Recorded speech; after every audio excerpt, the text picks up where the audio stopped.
please help me welcome Kurt Trost. Thank you all very much. And I had to make some adjustments because the speakers today were very good and stole some of my material. But that's a little bit lighter work on me today. I'm very grateful for being here. Yes, we are going to talk about a net zero approach to talent sustainability. When we think about net zero, it's not that I replace or reduce all of my emissions down to zero.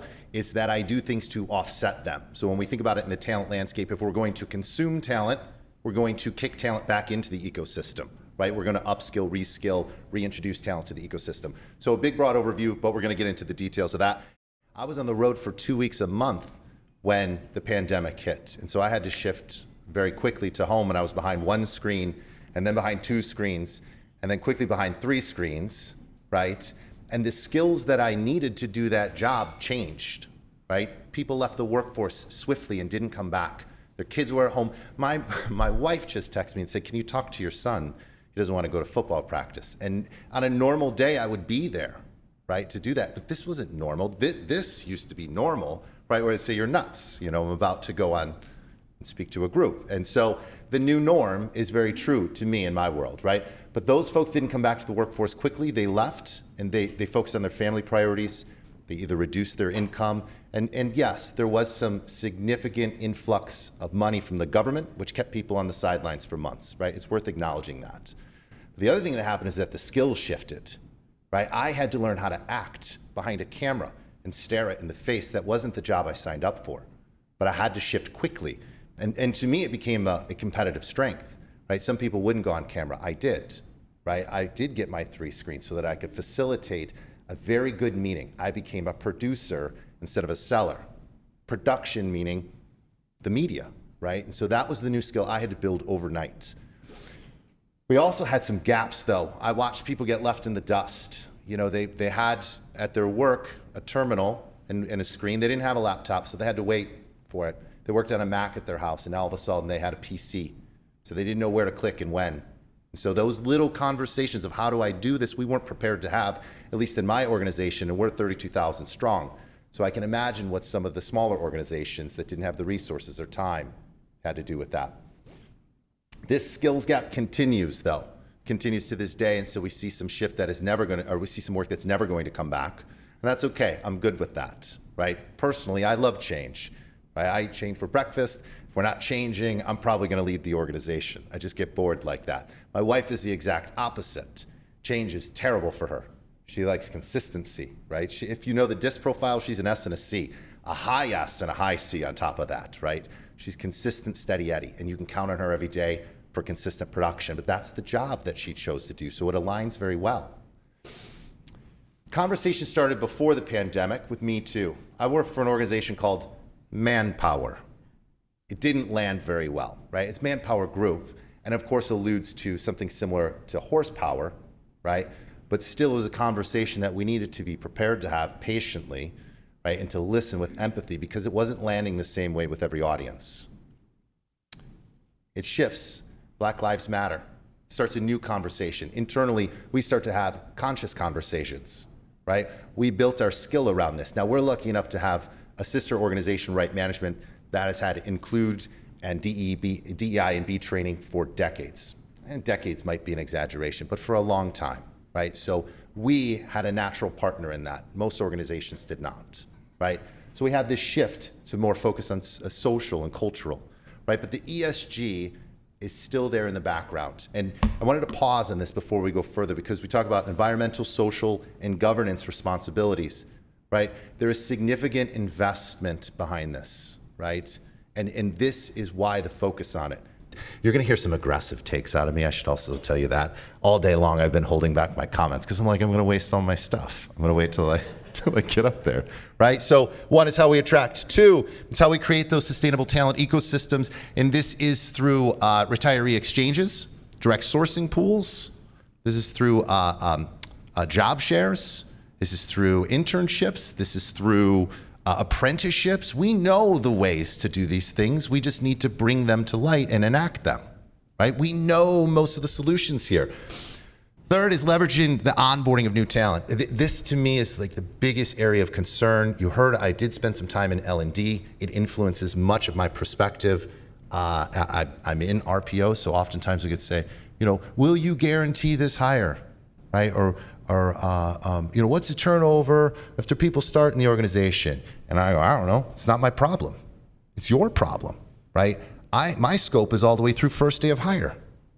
Your scope starts on right then, right? So what are you doing to retain talent? What is the onboarding experience? What can I do to influence after day one, right? So I'm you can see I have a bullish approach to this. This is not the recruiter's problem anymore. For 10 years, they tried to make us eat this. Say, what's your turnover, recruiter? This is not a recruiter issue. Modern talent acquisition knows this is on the line leader. This is on the supervisor, the direct manager. And how do we get them up to speed? How do we teach them how to coach and retain people? That's where the focus should be, and that's our perspective on it. Last is building cultures and communities. We've had a lot of good stops in this, so I'm not going to bang the drum because we just spent 30 minutes on it, but we're going to come back to this because I believe that this is not at an organizational level. I believe this needs to be embedded in your recruiters, that this is an everyday, every conversation practice. And I don't think L&D, I don't think our trainings are there yet, frankly. I think we talk about conversations, how to be inclusive, having empathy. I thought that was a great point we heard earlier. But what are the tactical things that you need to do to attract more equity and inclusion and diversity into your process, right? I believe it's at the recruiter level. So it's much more tactical than I think we're approaching it today. So I'm going to read this first sentence because I love it so much. The talent sustainability framework tracks 3 domains, each with 6 dimensions that are critical enablers of building a sustainable, talent-centric organization against a maturity model, right? So what we've done is built a talent sustainability quotient. I'm going to share this with you before we're done today. Tomorrow we're going to have some additional conversation around it. But this is the data, right? This is the analysis that can kick off your conversation. Because if you're just starting with stories and anecdotes, it's not going to get you very far, right? You're going to have some data to drive the conversation and facilitate what the change is going to be. So the first domain is about acquiring talent to achieve productivity. Right? This is pretty much where most of us live in, acquiring talent to achieve productivity. The second domain is engaging and involving talent to create higher skilled workforces, right? So if you need a higher skilled workforce, you can either go out to market and buy it. You're going to be a victim of supply and demand. I don't want to hear anybody complain about too high of pay rates. I hear anybody complaining about turnover in their new hires, right? If you want to own this, build the talent internally yourself. Right? According to your specs and your standards, kick back into the ecosystem would be my perspective. And then the third is improve culture, retention, and belonging. This is about those conscious conversations saying, what does flexibility mean to you? Right? What are you looking to get out of this job? By the way, what would you like to do next? And how can I help you get there? Right? Instead of saying to them, hey, it's up to you, go visit the career portal. I just think that self-service view on career mobility is not working, right? So what are we going to do as people leaders to pull them into the process, right? What do you want to do next, and how can I help you? What if you were asked that on day one? That was the first question your leader asked you. They didn't even tell you, where you sit. What do you want to do next, right? How do I help you get there? I think your retention would go up 10, 15%. Anyway, making that up, but we can measure it. Second one is evolving and engaging talent to create a higher skill. This is where I think most the conversation sits today, is how can we build talent? How can we be creators of talent? How can we upskill people? It's probably the most common language that we're hearing. We're doing some things internally. I will tell you that they have had mild success, right? They're great for PR. If I'm being very blunt, they're great. It says we're doing something and we're trying. And yes, there are probably 100,000, 150,000 people globally who have benefited from this. I just don't think it's good enough. I don't think it's at scale enough, right? I don't think it meets the exact demands of the market today. So I encourage you and your organizations, you're thinking about your net zero approach. What are you doing to kick back into the ecosystem? What skills do you build that come back into the ecosystem that we all pull from, right? Coaching and mentoring, this is that A to B, I'm going to say it again. This is about pulling information. This isn't about barking information. This is not high school football coach. Do it this way. That is not coaching. And if you have leaders that believe that is coaching, I'm a great coach. All I do is tell them what to do. That is where we need to influence, and we need to build their skills so that they can kick those skills back into the ecosystem. Coaching is one of them. Experiential learning. This is internships. This is apprenticeships, right? You know how long we've done apprenticeships in the U.S.? Decades. We're great at them. We know how to do them well. We apply them poorly, hastily, and through desperation oftentimes. We're going to do an apprenticeship, right? Hire somebody. We have no curriculum. We have no infrastructure. We didn't think about housing or income. When we started, people used to ask for 2 and 3 days of like free training from folks. And I'm looking at you, Laura, because I was just reminded of that. Imagine that, saying, hey, will you come? It's going to be an 8-hour job shadow, and we're going to put you on the phones, and we're not going to pay you, and maybe you'll get the job, right? We've evolved from that in 17 years, but it's offensive, again, to ask somebody to come in and do free labor and get nothing in return. Career mobility and career pathing. I want to tie this to onboarding. As recruiters, we're storytellers, right? And the story that I tell has to match the reality of the environment when they get there, right? So if you've got me out touting this great job description, this great EVP, and we get there and I'm treated cold, or there is no onboarding, the story does not match the reality. And we know that that's where dissatisfaction lies. We know that on a consumer-based model very well, right? So your story has to match the reality of the situation. Career pathing is part of that, right? So if you tell me there's opportunity here, it better be specific, there better be champions, there better be people who have also lived that same story for me to believe you. And that's the reality of the talent market today, because it's not worth the risk to go in somewhere for a maybe, right? The specificity of that career pathing really matters, right? So 6 months you'll get this, 12 months you'll get this, 18 months you'll get this, right? That specificity of story will win you more candidates because it's believable and it's sincere. Now, the reality has to match that as well. So this is really important in both onboarding and career pathing. Career conversations. It is literally that question. I think that is the one thing you can feed to all your hiring managers is, what do you want to do next? How do I help you get there? We as an organization have made it a little bit more transparent about pay, about levels, and about the background and experience that you need to achieve those levels. And I think it's tempered down some of the dissatisfaction within the organization, led to more engagement because people believe that the story is real, right? He, she did it, I can do it too, right? He, she looks, feels, came from the same place as me, I can do it too, right? So that transparency and that champion really matter. And of course, it's tied back to our DEI and B story as well, right? They did it, I can too, right? So the second domain is evolving and engaging talent to create higher skilled workforce at an optimal cost. I forgot at an optimal cost, because if you keep going and buying and consuming talent, you're gonna go broke. You just are, right? You need to be able to upskill at a much cheaper rate, right? You cannot pay that 10, 20, 30% by estimates of cost per hire, cost per acquisition of a new hire into the organization. The last domain is improving your culture and retention by transforming leaders.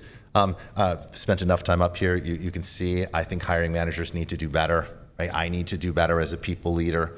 This is not the applicant's fault. Like when we ask that question about why are people ghosting us, it's not them, it's us. I can't change them. I can change what we do, right? And that applies across the organization. So when we think about retention, when we think about improving culture and belonging, we have to think about what can we control, what can we change. So success in pipeline is an extension of that internal mobility conversation. This is very specific. It does require intentional application, right? And I've witnessed it personally over the last couple of years, how it's done and how it's done poorly, how it's done well.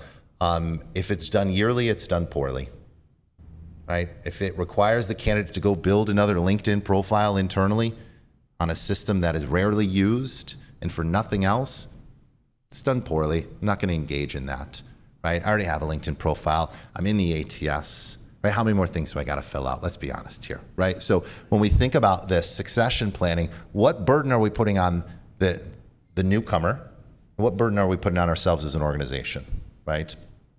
Second, diversity hiring, especially around suppliers. Money drives change. We need to drive money through our diversity suppliers if we want to see change in the world, period. We need to reflect the communities that we live and work in and influence them in a positive light. This is an important cycle that comes back around to benefit us. Give, give, give, give, take, right? So when we give to our community of suppliers and don't treat them like vendors, we will reap the benefits over years and time through partnerships and create opportunities that never existed before. And it is an extension of our DEI and B policies and trainings and conversations. One of the things that didn't mention was that I was part of a steering committee for inclusive training this past year. It was built down to the recruiter level. It is why I'm passionate about that. I've taken enough that are at this level describing the issue to me. I want to know the tactical things to do. Like, if we're going to accept refugees, do we have anybody that speaks Afghani? How about the multiple dialects of Afghani, right? You can say that you want to have a bilingual workforce, but if no one speaks the language, you're not ready to be there. Indeed, maybe Ben earlier, someone gave the example, no, at the panel about the Braille. It was an excellent example. That's insane, right? And so organizational readiness is part of this. Leader alignment and impact. If you don't align with your leader, I recommend you move on, right? Because nothing will change.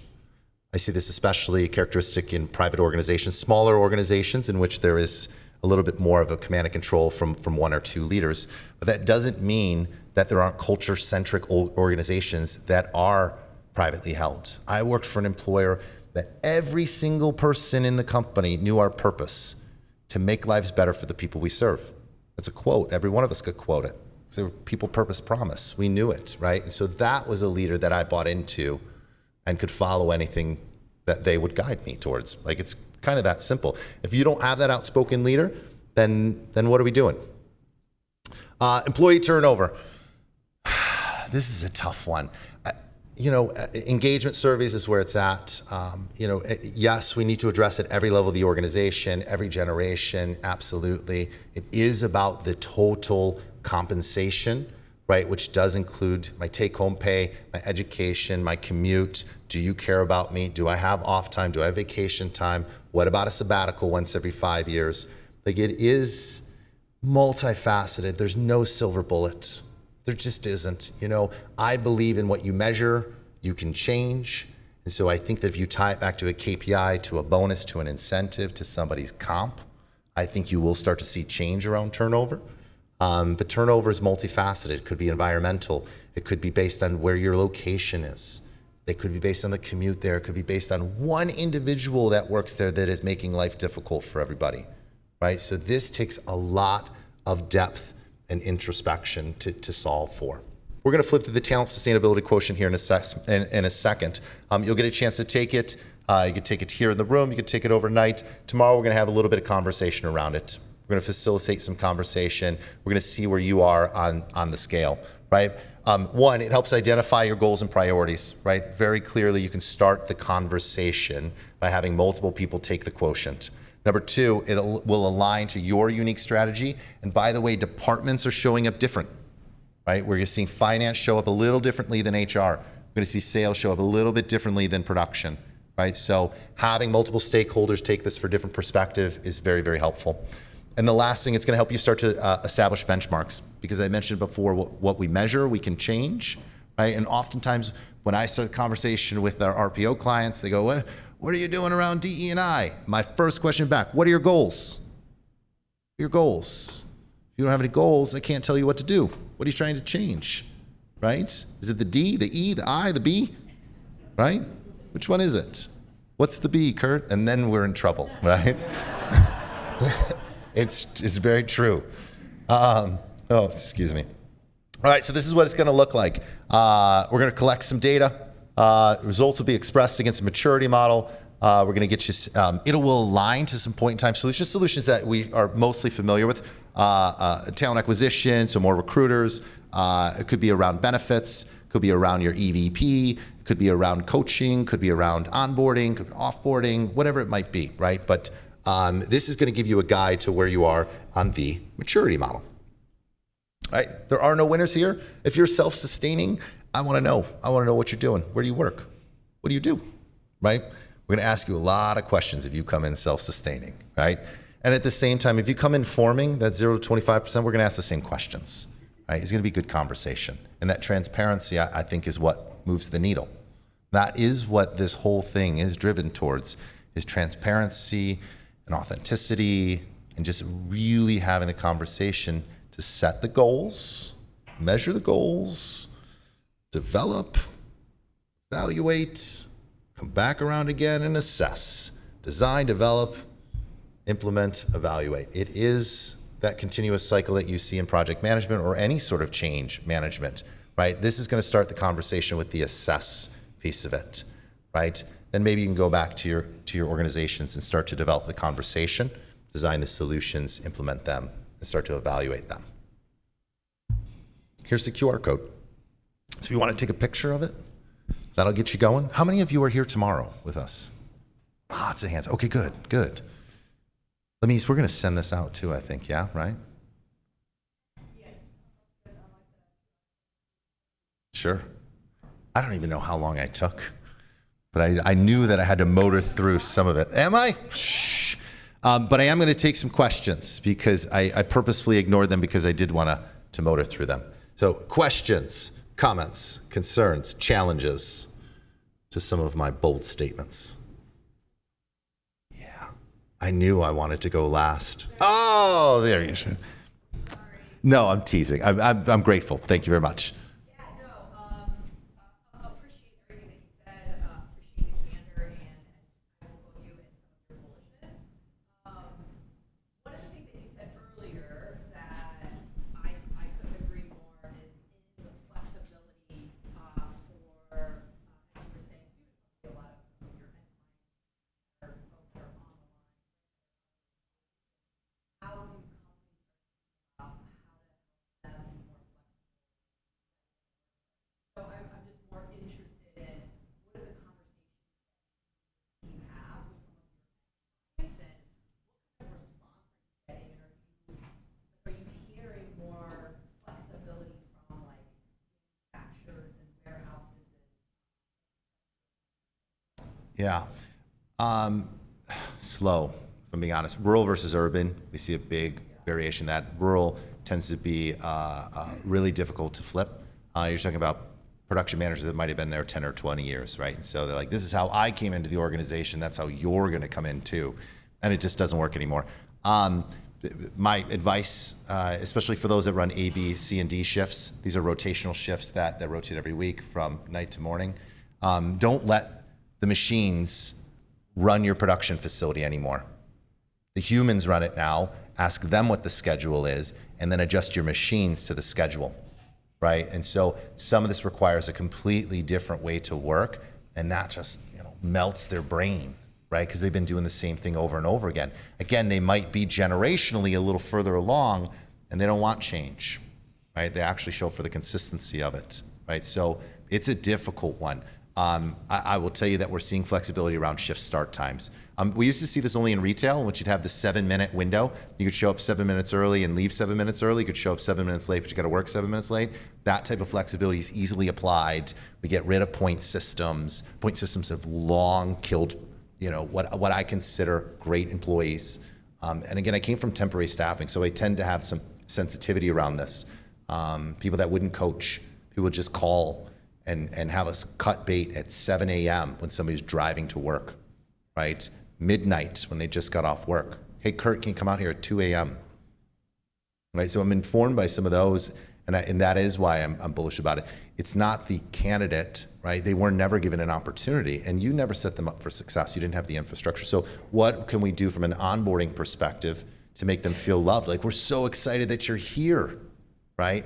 So it reminds me, I think the other thing that we can do in terms of like increasing offer to start ratios, right? So you get an offer, ghosting happens in between. What we can do is, yes, call them every day, but offer them job right there, right? What is this game we're playing in which we go, I'll let you know, and then you turn around and go, he was great. Why don't you tell him right there, right? And I don't understand that, this game that we're playing in which we go, maybe you were good enough. We don't want to inflate his ego too much.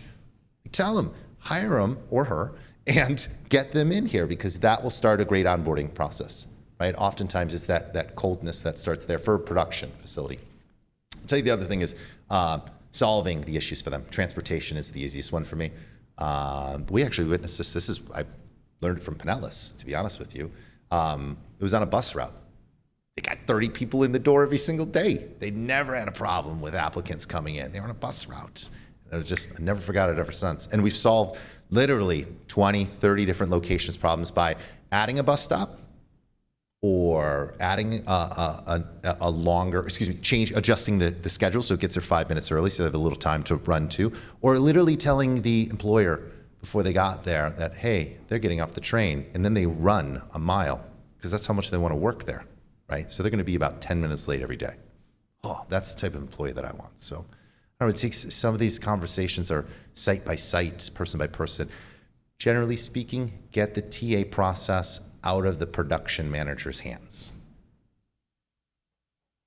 That was a good question. Sorry, you really hit a topic. What else we got? All right, good. I think they're hungry. I think they're hungry, Lamise.